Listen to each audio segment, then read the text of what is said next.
Enoy Extreme Media UJ. Subscribe for all updates. Bobi Wine has been shouting every now and then. So many projects successfully have been closed in Uganda. People don't have jobs. Remember, from the fact that there were less jobs, the man kept on walking up and down saying they'll stop funding Uganda, and now more don't have jobs. But then guess what? But only these ones who want to impress, or we are opposition. Even if you do a good song we don't like, even if something good happens we don't appreciate. We already know your opposition and we don't care. We will only do one thing: make a good life for you so that you can stay alive, live well. After all, half of the opposition people here in Abalim Parliament, they are as rich as no man's business. Here you are following a guy who definitely, you see him kneeling down in Bazungu. Yet the narrative on Africa today is patriotism. Oh my goodness. Artists here. The content was what were you supposed to get from my conversation? Nolyokolaba obuyenje ne busituka ne kavayo simanya agambye bwe batyo system bweri balemesa. Temudira bunafu bw'abayimbi kubushuga kotinga ko mbu Bebecool babalemesa, mbu the big three babalemesa. Nga nesawe no big three tukyakola night and day. Nessa, when the same people you call the big three are still working night and day. Mbu system. Abayimbi, let no one ever lie to you. Mbu what was system? Your imagination of failures, and this is the type of failures. These are the things that we used to tell, and these are the things I used to tell you every single day. Stop doing drugs. Stop wasting your time pretending like you're doing something, yet you're surely knowing it's not productive. Buli muntu yennaze ku internet kuno, every Ugandan artist or failed artist who has failed has been related to drugs. You write down the names. Write down the names and see if those people were not concentrated on music and drugs. I saw the so-called artist you were talking about, you blogger who was talking about my statement of saying that I can fail artists. Indeed, the comparison was better than getting a fight, a physical fight with an artist. I would rather use my connections to fight that artist. Because this is a race. This was done to me. This is done worldwide by record companies. Record companies, when one is releasing the one artist, the other is releasing another, they will find the best ways of how they can stop the other one from getting to the finish line fast. Temwefula bantu ntino temumanyi exactly what I meant. Don't misguide young people.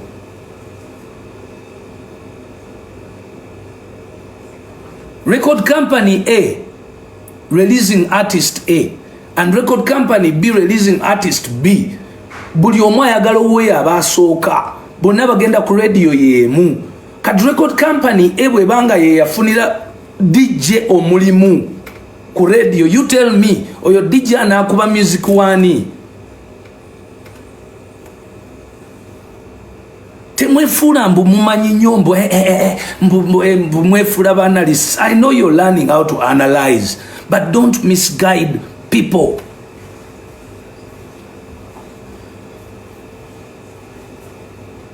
Been able to be real in reality. When I started my music, let me tell you something.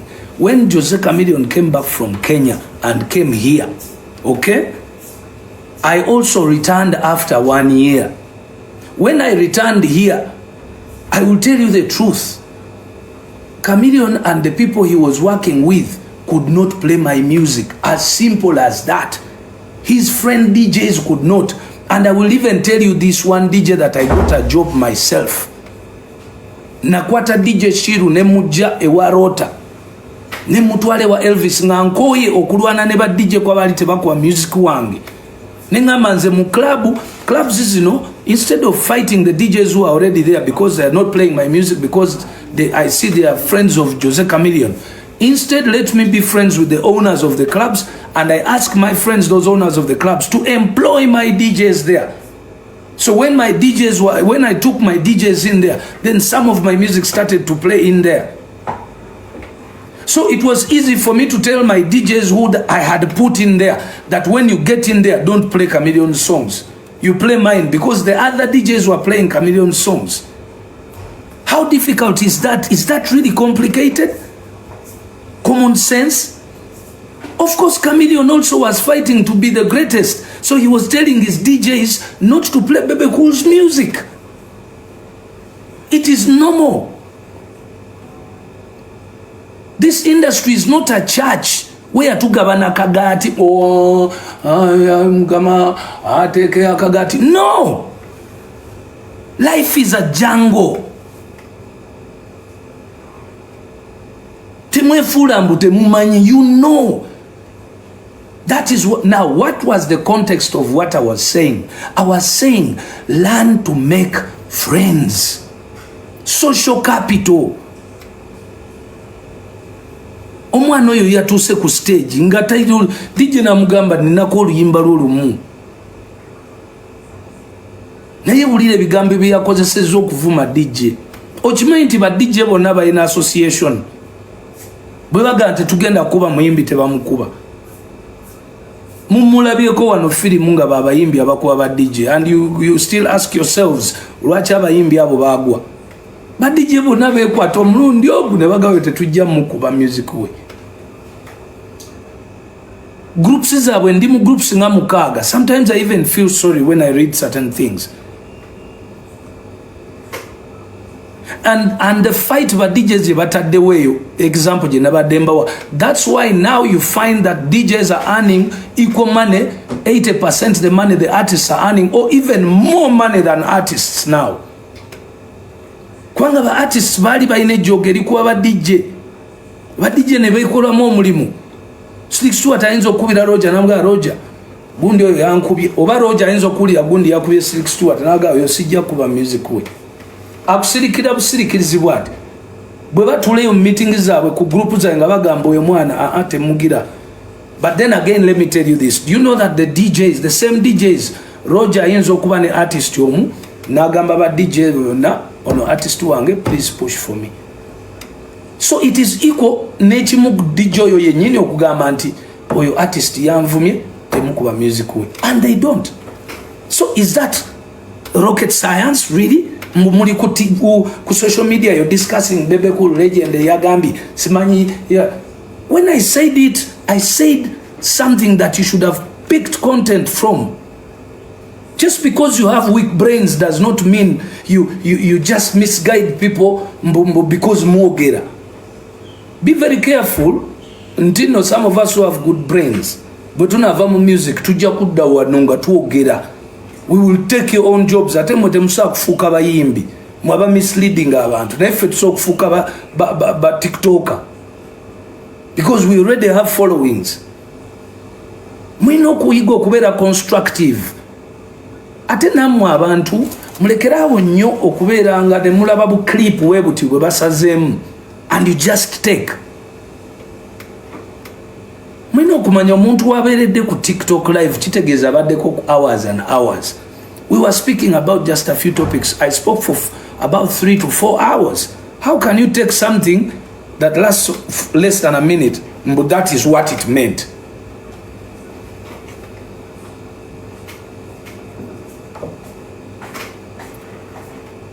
So, music industry, si kanisa. It is a very competitive platform with so many people needing to earn a living.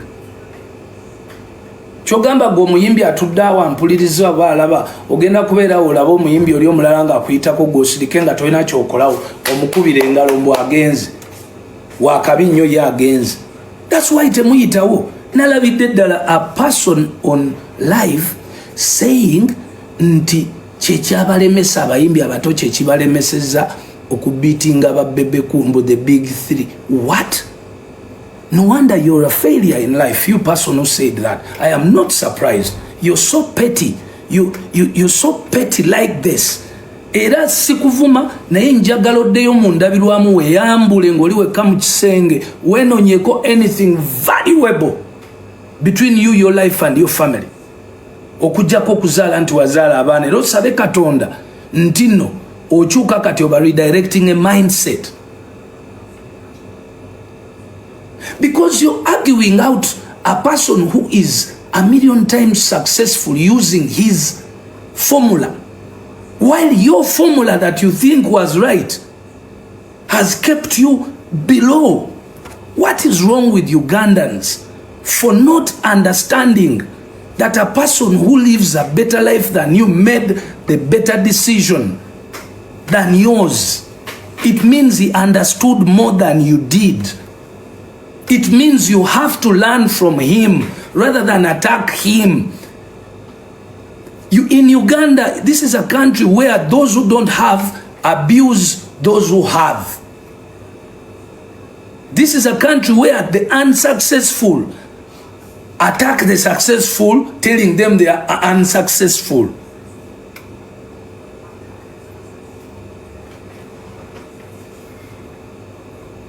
This is so wrong. Era nze nwananya abavubuka muleme kugenda na mentality zabo ababatiisa. No, the formula is one. When you see a person who has made it, mukope, genda out. Muve mbana baba buzabuza mbu music industry in a system, but they fail people, mbu no, simanyi Illuminati. Guys, I was in Nairobi with Jose Chameleon. We slept on the floor. Netwebike akagundi twagabana n'engoye z'okwambala. Bombo clat when you come and sembo Illuminati nga gwe waliwa ne Uganda nga webaka mufaliso ne blanket nga bakuwa chai nga ffe tutambula kwa Afia Center tukola tunonya gwe joita Illuminati. Well, if that is Illuminati, then forgive me, I am Illuminati.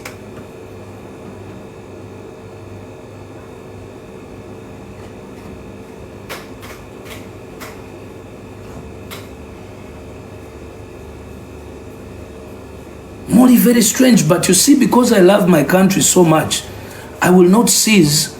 I don't. This life today goes against a few things with my management, but unfortunately, life is beyond just career and management. Life is life.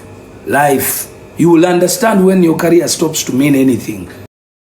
That it was important for you to put a tafari on your own people in your own country for the betterness of your own people.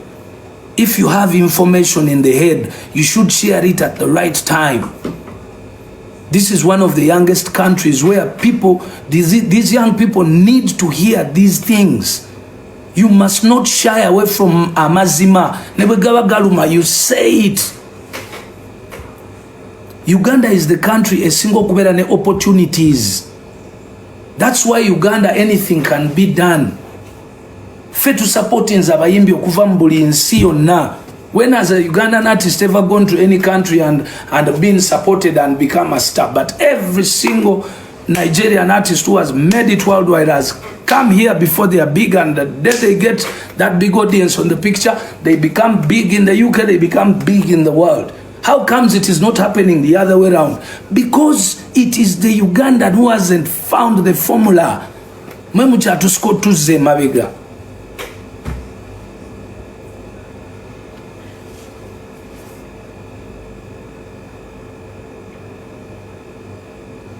Rokubo to the UK mukasenge mbunawe ena analysis jowa ku Uganda ku Bebecool.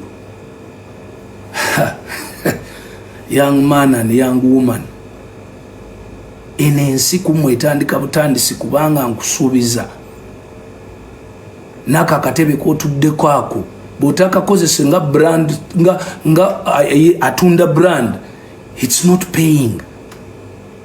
Otherwise manyi wosula nebyokola nebo hasu nebo safaringa ne family yo nga bwe muli.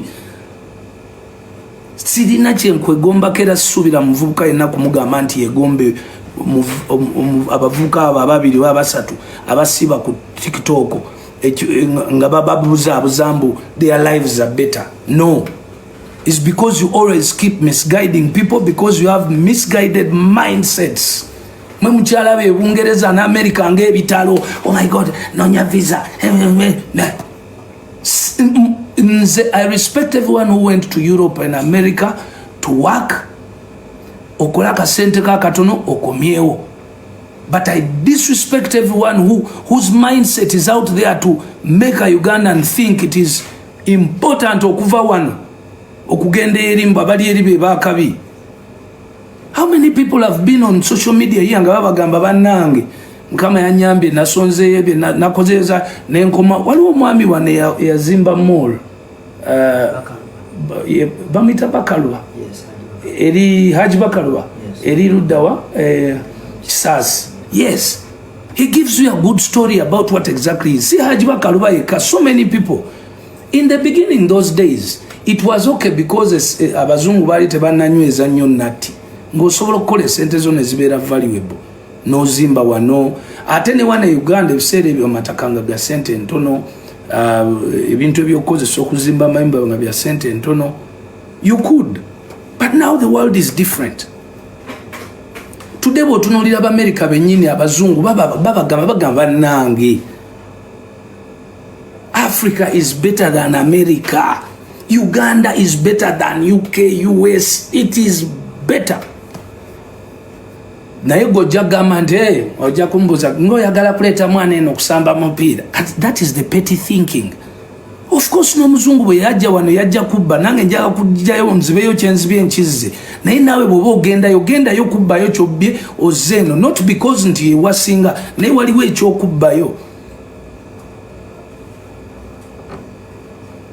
Just like always the president says, even a fool can survive in Uganda. How do you tell me that's not the best place? Today President Traore mulaba kyalike Burkina Faso alwana na mindset z'abantu kwekyo ekintu. Third most selling gold country yakusatu mu production ya gold ANC. Ogamenti over Burkina Faso to go to America for greener pastures? Really?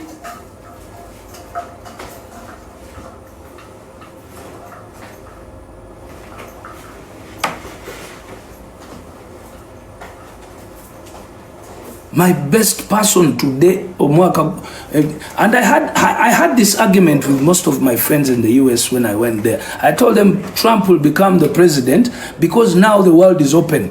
The worst weapon that has been created ever in this world is called TikTok. That is the mass destruction weapon that was created, and surprisingly, not even any bright white person or any bright black person could anticipate the dangers of TikTok. TikTok is as Americans went to Iraq pretending to look for weapons of mass destruction, a Chinese man was in America creating the weapon of mass destruction. The weapon of mass destruction is called TikTok. By basic information, you know that information is power. And if you're an American, or if you're a European, or anyone who is in governments in Europe, you should have known that the only reason you took over the world was because information was only kept to you, by you.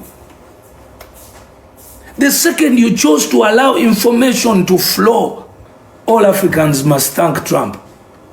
That's the way to think. That is how to think.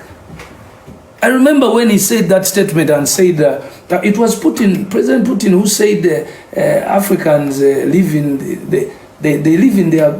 a graveyard. He commented something to do with a graveyard.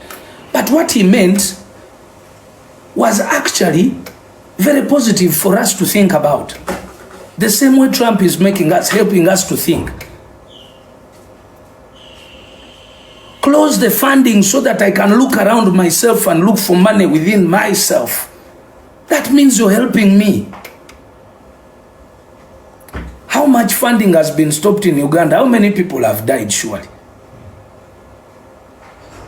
Bobi Wine has been shouting every now and then. So many projects successfully have been closed in Uganda. People don't have jobs. Remember, from the fact that there were less jobs, the man kept on walking up and down saying they'll stop funding Uganda, and now more don't have jobs. But then guess what? When Trump stops the funding, we are now more serious on the corruption, looking for the best ways to curb corruption, looking for the best ways to look for money within ourselves so that we can be self-dependent.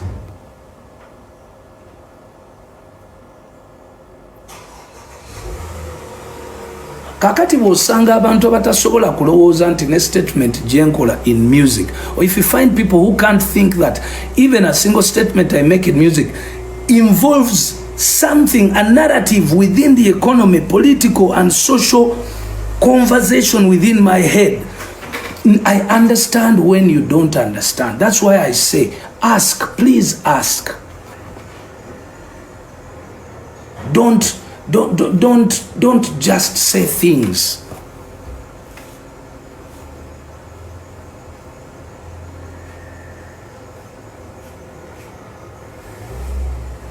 Some of us have been blessed to have the reason to have the opportunity to be close to leaders. It wasn't by mistake that I looked for my way closer to the president, or I looked for my way closer to politicians and these rich people and owners of the so-called radios. I needed to understand the perspective of ownership of those properties, the perspective of sitting in those offices, the perspective of power, the perspective of finances, being rich. I needed to understand those things and relate to myself.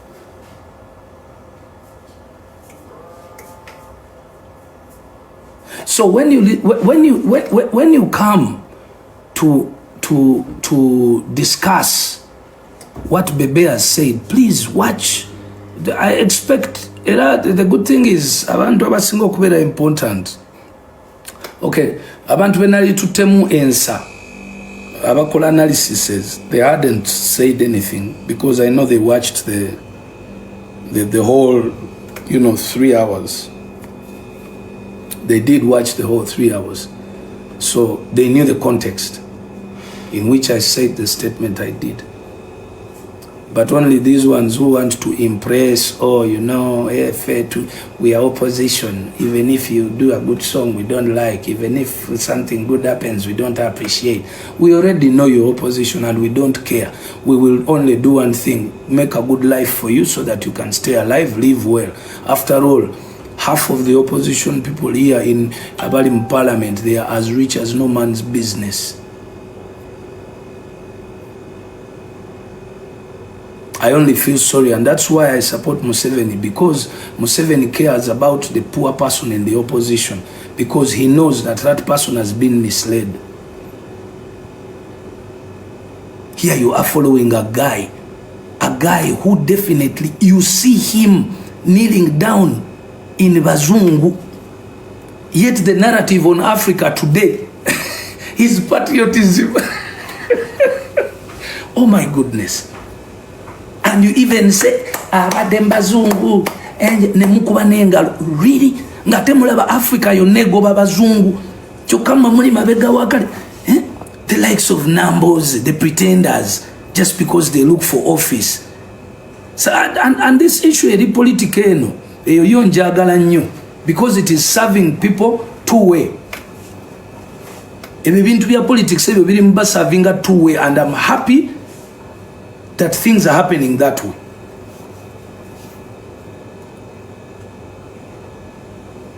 Nemumalamu abantu abamagezi ekitiibwa kati bulaba eri wali olutalo. Nambooze byayogedde bya kisiru nnyo. It is the most stupid thing. Lwaki temwazze ku ebyo ne correctinga Nambooze? Muli ku Bebecool olwokubanga mwagala okubika ensobi za Nambooze. You started that topic because Nambooze had done the most stupid. Bobi Wine and Nambooze this week have said the most stupid two statements. How do you attack? How do you come and say nti Abaganda abawakyawagira Museveni muli basiru nnyo? obuwagizi bw'omukulembeze wa Uganda buva ku Baganda oba buva ku Bannayuganda? Why is your topic always about Baganda? Can't you have common sense and see nti nekyo kikukyaya tribes endala? For us, of course, tukubengalo naye ate kinuma nnyo kati njagala nnyo ku exposing exactly what nali ngamba nti no Bobi Wine omutwe gwo munafu nnyo. At least emyaka gy'omaze mu politics today wali badde oyina ky'oyizeeko. Museveni bw'aba kuba akalulu wali badde oyiga akubira wa? You have to learn from the best. Bulijjo nange nenoonyamu ekintu ekigambo waayo oba kasajja nkawalana lwa music no naye n'obwongo obukalu nabo butukooya. That's why we are still stuck with the NRM. Gwe notamanya nti obukulembeze is not about Baganda.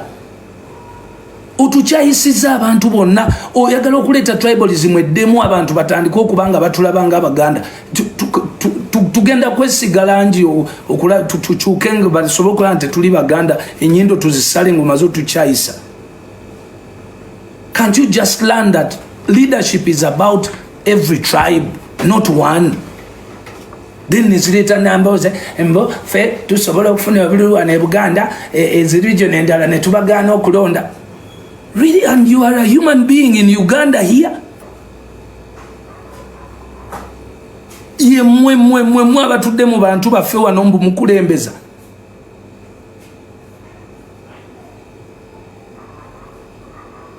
Ensonga lwaki I've gone to the politics is because it is noob bloggers obwavuddeyo ne butandika okumisguidinga nga bukozesa statement yange okukavaringa mistakes ezakoleddwa mu wiiki zabadde bbiri eza nuupu. Omanyi this is how social media works. Okay? Omuntu bw'akola ensobi abeera asaba Katonda wajjewo topic emubika. Kakati topic eyo bwebula ng'omuntu oyo akuba essimu agamba aba bloggers be nti mulonde ku ekyo mukibuzaabuze bwe kiti mukole bwe muti. If you really meant that Bebecool meant ntino ya blocking anga abayimbi, why didn't you play at least a clip of 5 minutes or 10 minutes of the conversation?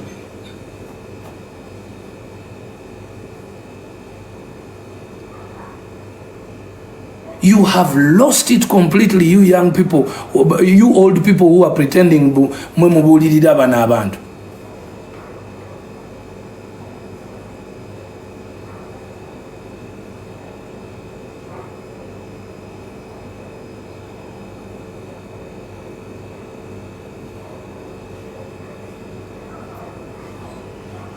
If you notice, there's been consistency in my position in a lot of things.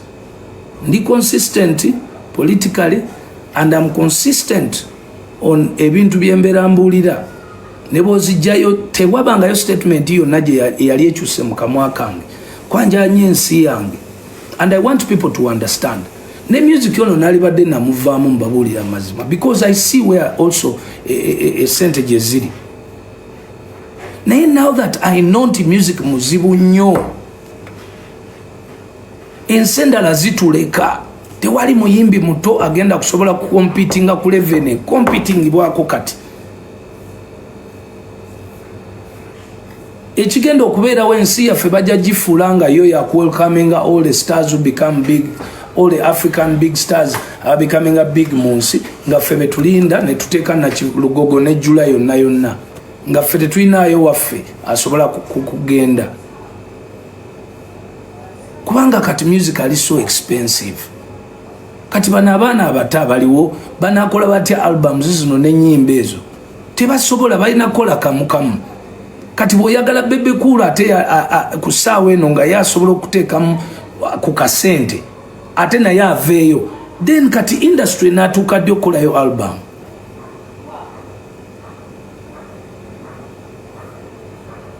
Mweke nyini abana Uganda mwe mubeeraawo Wizkid ayina album Davido yatadde album abana Uganda mulikoki ne mujerega epasi yakola album ke mudiro lye biki and you tewali na luyimba luzanya.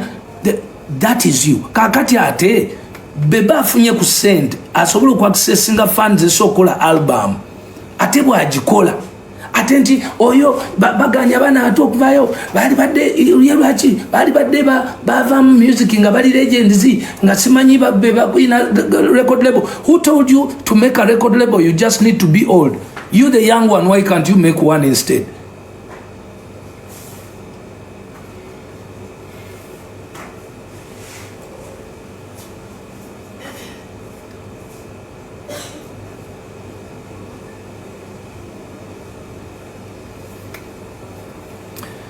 It is very, very, very important for you mwino okufumitiriza, mwino okuyiga okufumitiriza.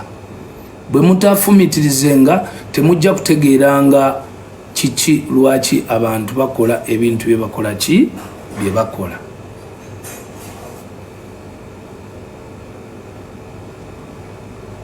Ate nabagambako dda nti obwongo bw'omwana omuto tebusobola ku digestinga bintu kwenkana bwongo bwa muntu mukulu.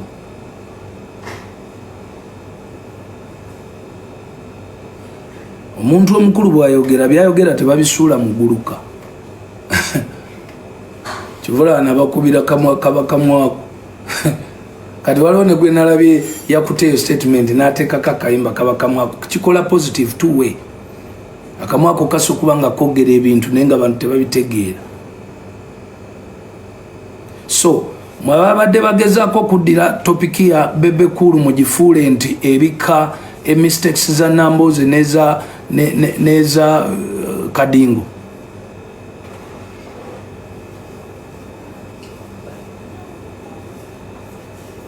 Sebo temujja kugubika waawo. Ate okumanya temujja kubikawo. Ekirungi nalabye ne kana akavubuka ke South Africa kakisekanga era today actually wembadde ndaba nenga actually ndoza mulimuko ku bantu abagezaako okutegeera common sense nga bayina bamanyi okufumitiriza. Kakiseka nkalabye kabyogera.